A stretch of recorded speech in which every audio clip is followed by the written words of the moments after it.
Mike and Steve will show up while we're doing this, but let's get going. For far too long, America's digital assets industry has been stifled by ambiguous rules, confusing enforcement, and the Biden administration's anti-crypto crusade.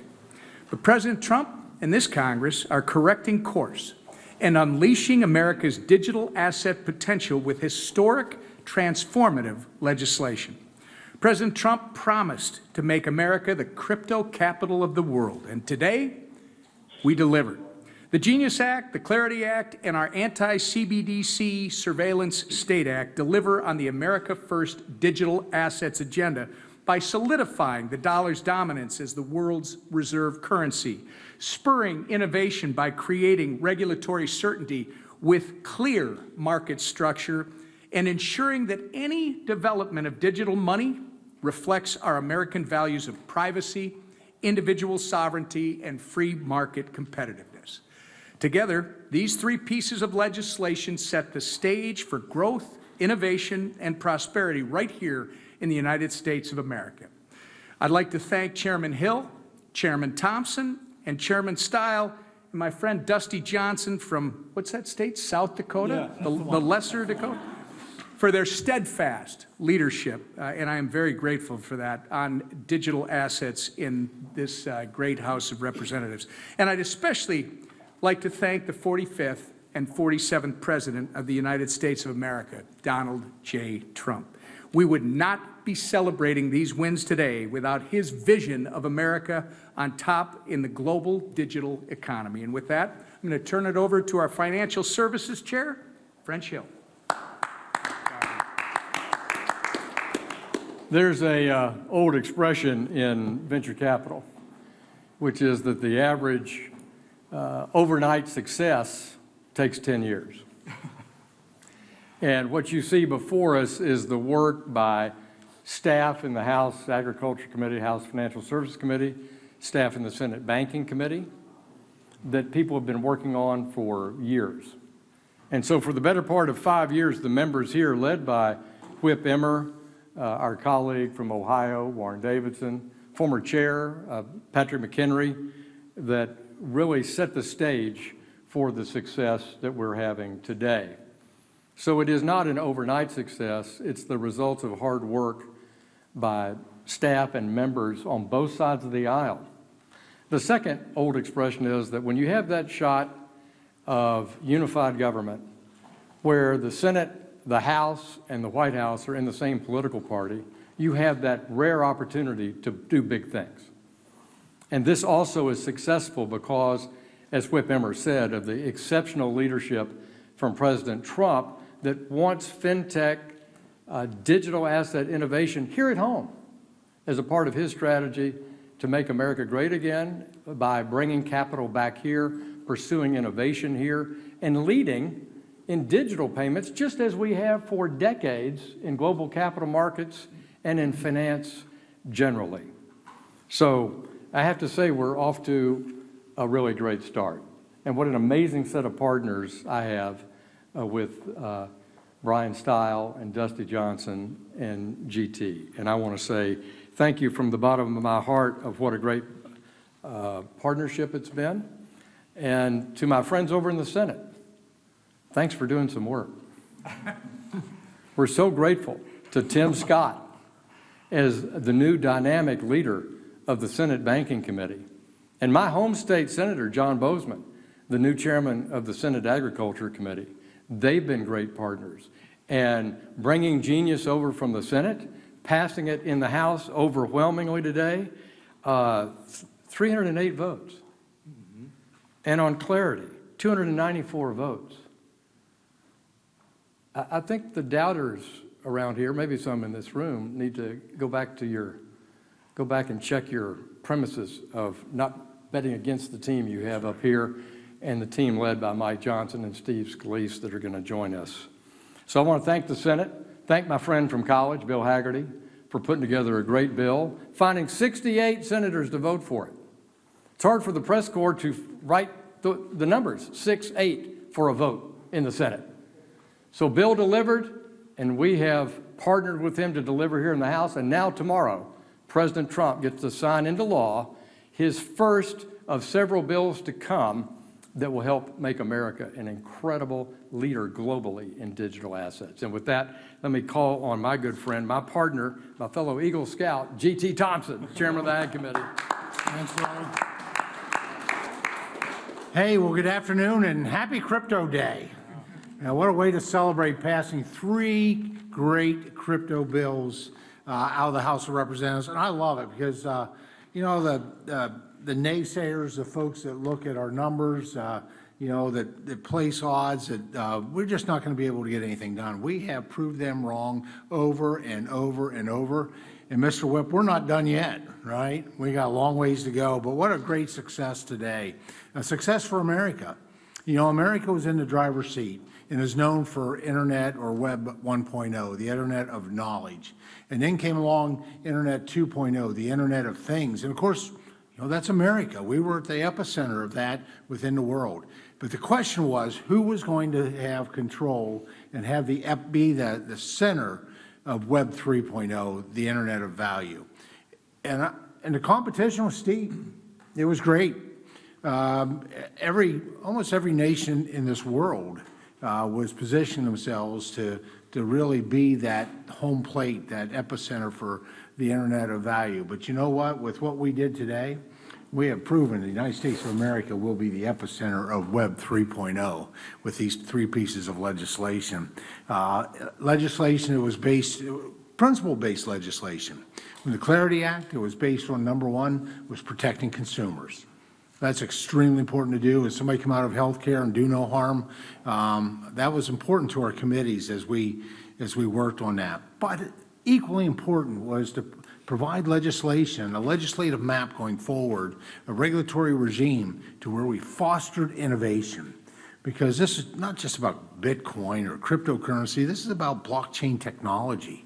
And it's hard, I mean, we can't even imagine, we know what we can do today, but it's hard to imagine what we can do tomorrow over the horizon. But we can do that now with a framework like we've passed today. What a great team to work with, you know, French Hill and Dusty Johnson, Brian Stile, our speaker, leader, whip, and our Democratic colleagues. My thanks on the Agriculture Committee to my ranking member, my agriculture partner, Angie Craig, and Dawn Davis, who was really at the tip of the spear with the subcommittee serving with Dusty, did a great job. But, you know, we're celebrating right now, but we're not resting.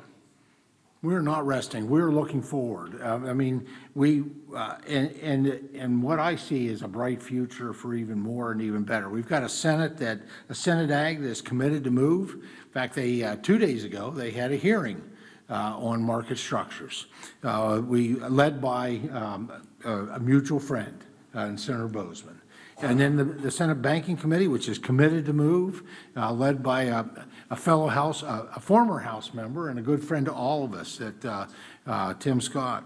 And then we do have President Trump, who is committed to bringing our country into the future through the modernizing what really is the financial and technological sectors, and that's what we've done today. So I'll just, we'll take a few minutes to celebrate, but then quite frankly, we're going to be right back at it because we got a lot more to do and a lot more wins to put on the board. And I am really pleased to introduce a dear friend of mine. He serves on, he's a leader within our conference, and he serves on the Financial Services Committee well as a subcommittee chair, Brian Stiles. Thanks, Chairman Thompson.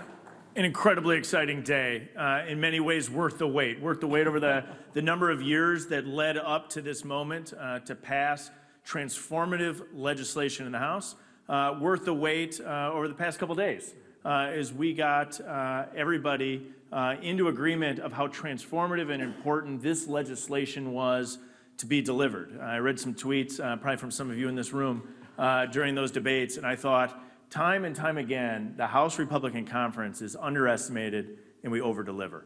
And I think what you saw here today on the House floor, passage of these 3 critical pieces of legislation, is the House once again delivering for the American people on the promise that the United States will be the leader in Web 3. 3 critical pieces of legislation. I want to highlight 2 of them in particular.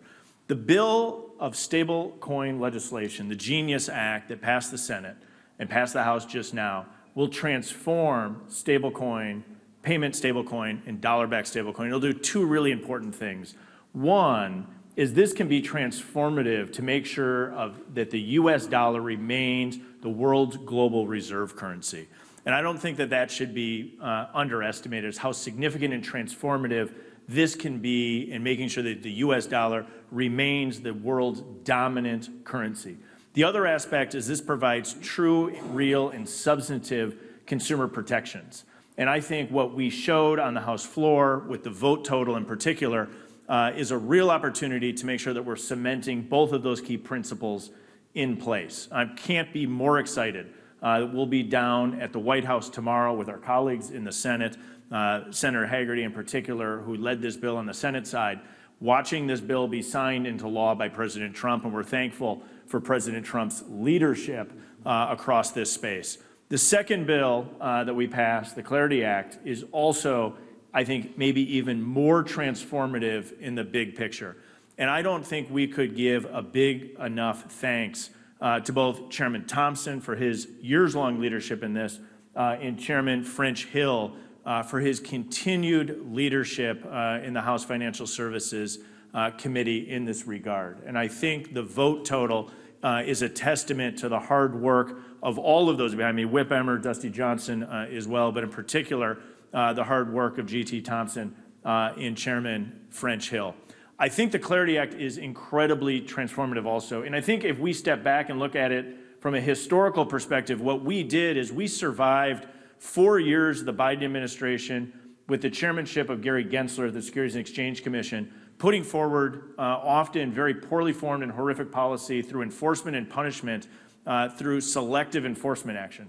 What this does is provides a framework with which I believe we will unleash American energy capital and human capital investment so that we're building the next wave of Web3 companies and Web3 technology here in the United States of America. And so I think this is a transformative moment.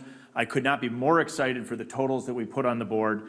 And I think the totals that we put on the board, specifically as it relates to Clarity, is a massive statement of the energy that exists in the House of Representatives, that exists in the United States, and it's a call on the United States Senate to pick up this legislation and move quickly, because time is of the essence that the United States maintains its lead in tech dominance, and the Senate moving on this legislation quickly is absolutely essential. So it's a day of celebration. We're back to work, as Chairman Thompson said, and now I have a great honor of introducing truly one of my good friends, Subcommittee Chairman Dusty Johnson from the state of South Dakota. There are plenty of lousy days in Washington, D.C., but today is a great day. It's a great day for innovation, for bipartisanship, and for American leadership. History doesn't repeat itself, but it does rhyme. And before I came to Congress, I was in the broadband industry. And the 1996 Telecom Act, it provided the rules of the road that were needed to unlock the internet era. And that was a watershed victory for our country. Ladies and gentlemen, here we are again. The Clarity Act, along with Genius and anti-CBDC, give us those regulatory rules of the road that are necessary for us to unlock this new watershed victory for America, so that we can capture the kind of innovation and consumer protection and investment that all of my colleagues have been talking about. This is a great day. I want to close with a few notes of thanks. And it's interesting, right, that we've all seen in D.C., the politicians, it's always me, me, me, me, me. Did you notice how every single one of these gentlemen talked at length about their partners in delivering this victory? And I want to lend my voices to their gratitude. President Trump has talked about a golden age of America, and he has pushed us to think bigger and think more optimistically about what we can accomplish in this space. Victory has 1,000 fathers and mothers, but Donald Trump is absolutely one of them.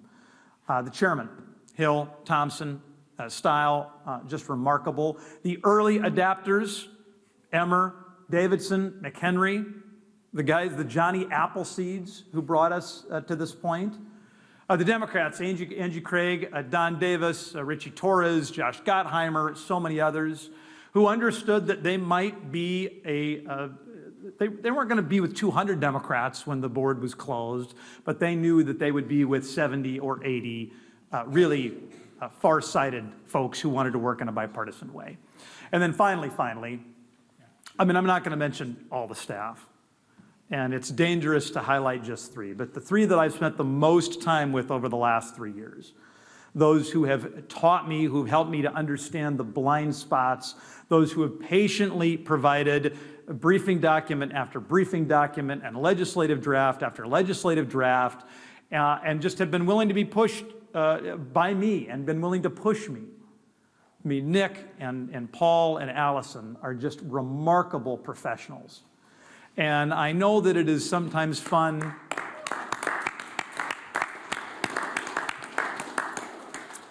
the American people are right to criticize a lot about Washington, D.C., but I got to tell you, they have no idea how good and how decent and how smart the professional staff on both of these committees are, and what a beautiful blessing they are, and what a great day this is for innovation. Thank you. So since the speaker and the leader are not here yet, anybody have any questions for these great leaders? Yes, sir. I remember last year, Chairman Hill, you and I spoke, and you were actually a little bit surprised about the support for FIT 21. And this goes back to something all of you guys have touched on. But for people who may not be following this kind of debate, how surprised should they be about the Democratic and Republican work on this, the collaboration you've had with both parties and both chambers?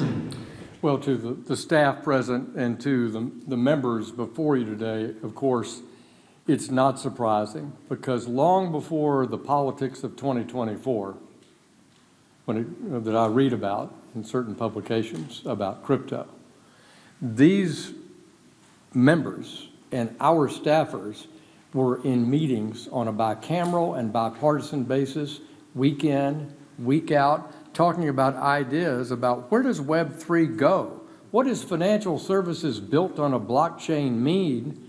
And we had hundreds of meetings, hundreds of industry participant meetings, roundtables, and I'll say the same is true for our good friends, Senators Gillibrand and Lummis, and Senator Hagerty, and many, I don't want to be in the name game, but we had that kind of work on both Senate Ag and Senate Banking and in our House.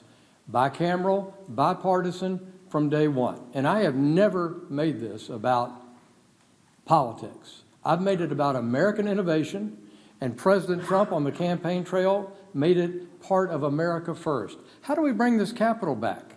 As soon as he learned about blockchain innovation, operating systems being written on a blockchain, how to maintain the dominance of the U.S. dollar as the reserve currency, he began to, it was an evolutionary process for the president, and he admits it. He's talked about it all the time.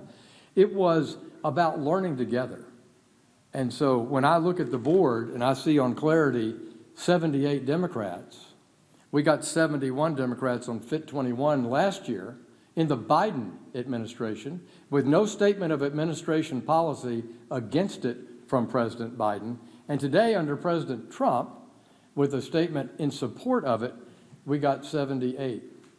And on Genius, coming over from the Senate, 102 Democrats supported Genius. This is about bicameral, bipartisan leadership for who? For the American people and for American innovation.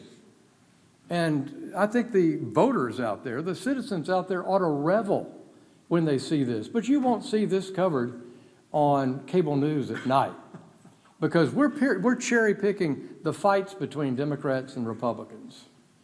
But every day in my decade on Capitol Hill, I've seen people just like this that we've lauded today working together to get to yes on policies that make a difference for our country. So actually, I didn't know what number to be, but I knew that my target was to beat FIT 21, and I made a bet with myself, and I won. Questions? Yeah. Mr. Stile mentioned that you want the Senate to take up market structure quickly. What is your sense of how it will fare over there? And if the Senate, after working on its bill, gets it through that chamber and overcomes a filibuster, and then says to you folks, hey, you got to take ours because we beat the filibuster, you got to do this one. How are you going to react? I'm going to defer to others on the process, but I can tell you this. The vote total in the House shows massive support across party lines. It shows the support of the American people to get this right. And I think it shows the energy that's here. And to me, that's a sign that the United States Senate should pick up this legislation and move quickly. I'm of the belief that this is incredibly well thought through, well drafted, and well prepared legislation. I'll let anyone else comment on the process side. That's not my expertise. Well, I'll just add, it's not a partisan issue, as Chair Hill made very clear. The goal was to show that, as these gentlemen have already spoken, we did today. It is also the White House. It's part of the agenda that they want. So you got to remember, we always talk about Republicans and Democrats, but in this case, we're not. We're talking about supporters of innovation, supporters of the 21st century digital age, and making sure that this country is the leader. And I think the Senate, they showed us they could move genius, one of the first things they've done in a long time, and they moved it expeditiously, and it did a great job, and we're all celebrating it. I think what you're going to see now, because they haven't had the history or experience with the market structure side of things, that's been a House effort for 4, 5, 6 years or more for some people.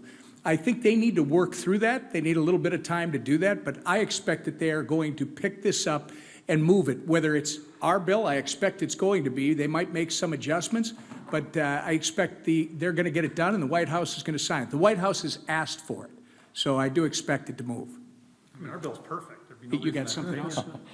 I don't want to belabor this, but I've spent as many hours in meetings with Democratic senators on this topic as I have Republican House members. This is about moving this policy forward. And, you know, while I think H.R. 3633 represents 6 years worth of work, has an extraordinary 294 votes in favor of it. This is exactly what I wanted to commit to Chairman Scott, Chair Lummis, Cynthia Lummis from Wyoming, who's the subcommittee chair, Kristen Gillibrand of New York, who's worked on this tirelessly for years, Haggerty and group, that we would deliver in the House, and we would deliver them a product that reflects ideas from the Senate, which we did in clarity. And so my recommendation to Senator Scott is, you know, let's take up 3633, put it through your process. Obviously, it's open to amendment. That's a collaborative process. What's wrong with Washington is they're not used to a collaborative process. They're not used to bicameral groups working together. So, hello, here's a good example, and let's see what we can get done over the next few weeks. And I'm with Whip Emmer. This is a goal of President Trump, and the Treasury is a part of their effort to make America great again and get our financial markets into the 21st century. And I have every confidence that we'll work together. You want to add to that? Speak from an ag proposal. Well, I guess I will belabor the point. Yeah, do it. Yeah. Well, I think French actually hit on my first point, is that's fact. We didn't write this in a vacuum. We wrote this in a tripartisan way. Even beyond that, I guess, in a bicameral way. We worked with Republicans, we worked with Democrats, we worked with the industry, key stakeholders, you know, folks that would be impacted or who are impacted in this digital asset ecosystem. Everybody was welcome to the table and has been going back on the agriculture side at least 7 years. Shout out to former Agriculture Chairman Mike Conaway, who really took the tip of the spear on this during his tenure as chairman of the House Agriculture Committee. And so this is not new to the members of the U.S. Senate. You know, we've had members of the U.S. Senate write really good, nice things about the Clarity Act when it was pending. The other point I want to make is how important this is and why the Senate, it's just a necessity of it.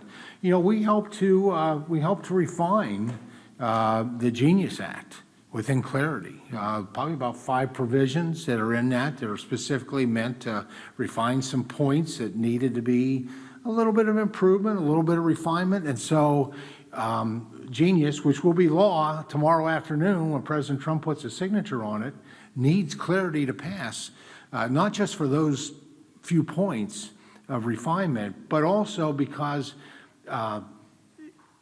it's the infrastructure. It's the market infrastructure. As my good friend French Hill, and I'm gonna use this when I go back home, French. I can't help myself. You did such a great job of. No charge. Okay, I appreciate that. He compared genius without clarity is like having a cell phone without cell towers.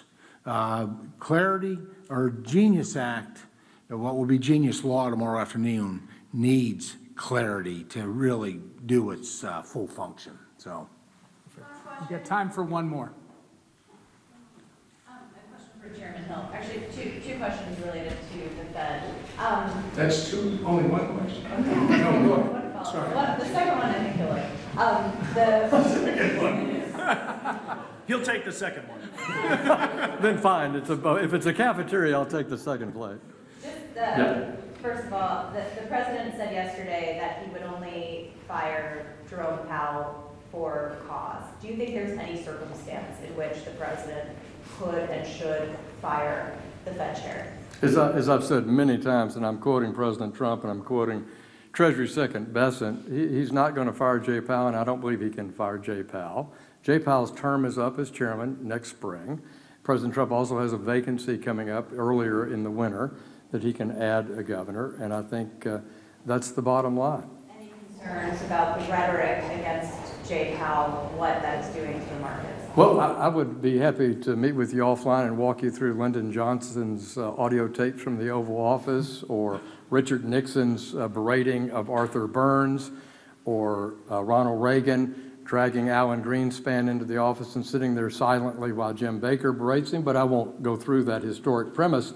Having an independent monetary and an independent Fed created in 1913 by Congress does not mean the organization is not subject to criticism and critique. And so I think that's been a part of American history, certainly since the Truman administration. And then just quickly related to this legislation. That's a third one. Related to this piece of legislation, there was concern about the Fed establishing a centralized crypto bank. Those concerns have obviously been voiced. How real is that kind of situation? Is that something that you are concerned about? Well, I do believe Article 1, as I said on the House floor today, governs how the money is issued and the value of that money, and it's an Article 1 power. But I'm going to ask Whip Emmer, who has spent years studying this issue and thinking about it, who led our bill, to respond directly to that question. Yeah, I'm going to tell you, we do have a serious concern about it. In fact, the internal discussion over the delay of 30-some hours was related directly to that. It's interesting that over the last 5 or 6 years, some of the people in this room were writing articles about how the U.S. is falling behind in this space. Look at China. They have the digital yuan. They're speeding ahead of us. Well, nobody stopped to think about the fact that China has been using the digital yuan as a financial surveillance tool. They're building social scores on their citizens based on their purchases. The federal government should never have a central bank digital currency that could be used to surveil Americans' actions. The other thing I will tell you, the second your government does that, the traditional banking system is at risk, because you will suddenly have the government issuing bank accounts and all the rest of the stuff.